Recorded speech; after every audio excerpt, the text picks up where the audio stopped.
Hezký den, vítám tě u mého videa, ve kterém si ukážeme, jak na základní konfiguraci počítače, switche a routeru v programu Cisco Packet Tracer. Na pracovní plochu si umístíme postupně všechna 3 zařízení. U switchu a routeru vybírejte stejné modely podle videa. V novějších verzích se mohou postupně objevovat i nové modely, kde potom může dojít k menším i větším rozdílům nejen v příkazech. Ale to teď nelze předvídat. Zařízení propojíme přímým ethernetovým kabelem.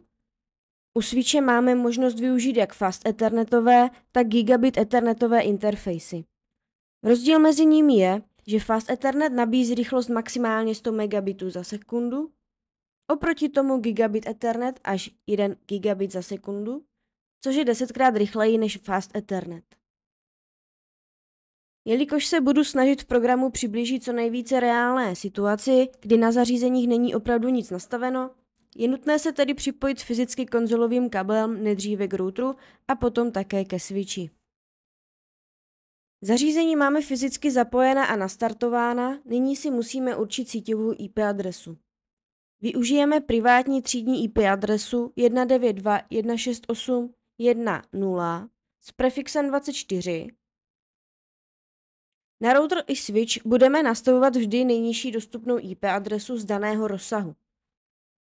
Naopak pro PC použijeme IP adresu s hodnotou 100 v posledním oktetu. V počítači přes záložku desktop otevřeme aplikaci Terminál. Není potřeba měnit žádné parametry, stačí potvrdit tlačítkem OK.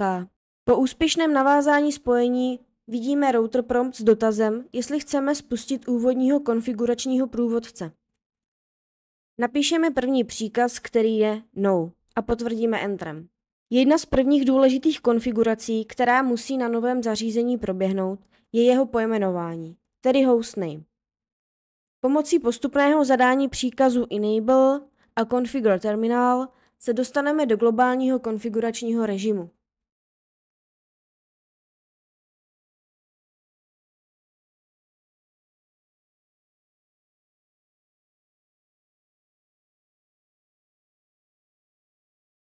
Zde zadáme příkaz hostname, mezera a požadovaný název a zase potvrdíme Enterem. Nyní se přesuneme ke konfiguraci IP adresy a masky pod sítě na interfejsu Gigabit Ethernet 000 zadáním příkazu Interface Gigabit Ethernet 000. Nejdříve interface zapneme příkazem No Shutdown, protože defaultně jsou interfejsy routerů vypnuté.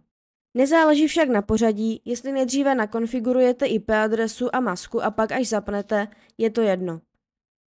Příkazem IP address 192.168.1.1.255.255.255.0 nastavíme požadovanou IP adresu. Pomocí klávesové zkratky Ctrl+Z se okamžitě přepneme do privilegovaného režimu. Ověříme si, že je nakonfigurována IP adresa tak, jak jsme chtěli. To můžeme například zadáním příkazu Show IP Interface Brief. Ve výpisu je možné vidět, že opravdu na interfejsu Gigabit Ethernet 000 je nastavena správná IP adresa a je ve stavu up. A to bude prozatím na routeru vše. Nyní se konzolovým kabelem přepojíme z routeru do switche a opět otevřeme aplikaci Terminál.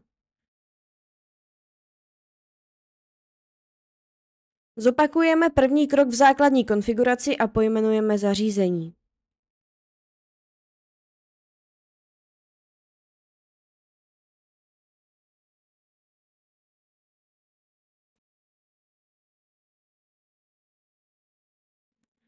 U switche nekonfigurujeme IP adresu na fyzický interface jako u routeru před chvílí, ale na virtuální interface. Defaultně máme k dispozici VLAN 1. Podíváme se zase na seznam všech interfejsů zařízení. Tentokrát však použijeme slovo do před příkazem Show IP Interface Brief. Nevýhoda je, že nyní vám přes tabulátor nebude fungovat doplňování komandu.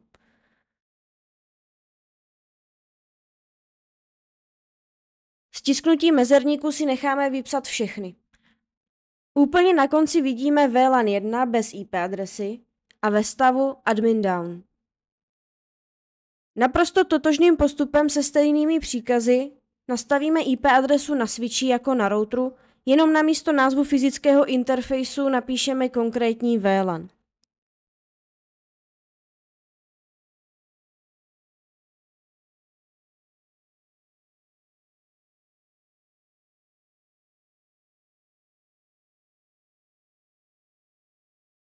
Opět ověříme v seznamu interfejsů, že je vše nastaveno. Pokud bychom byli na routeru, bylo by to prozatím vše, ale na switchi je nutné nastavit ještě výchozí bránu.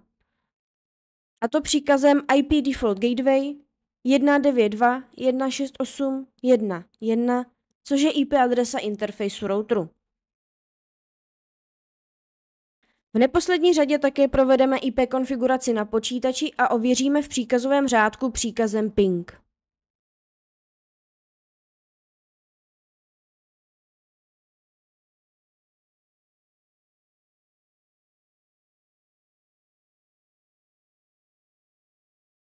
Nejdříve z počítače na switch,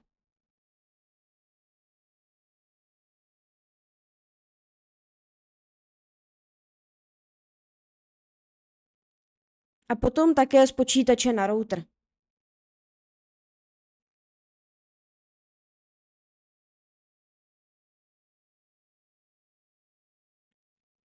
Jak vidíme, všechny testy jsou úspěšné.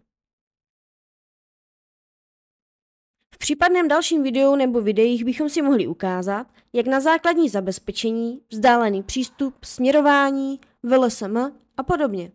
Pokud se vám toto video líbilo, nezapomeňte prosím na palec nahoru a zanechte mi také komentář, jestli se vám povedlo danou konfiguraci provést. Děkuji, že jste vydrželi až do konce a ahoj, snad příště.